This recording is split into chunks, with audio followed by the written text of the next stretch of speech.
இன்றே டவுன்லோட் செய்து உங்கள் ஃபேவரட் ஷோக்களை என்ஜாய் பண்ணுங்க.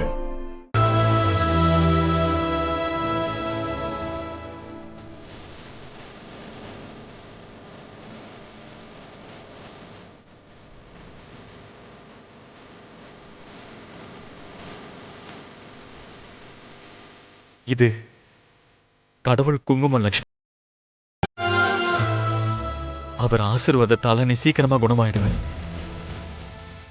கூடிய சீக்கிரத்துல கண்ணை திறப்ப. அந்த நம்பிக்கை எனக்கு இருக்கு.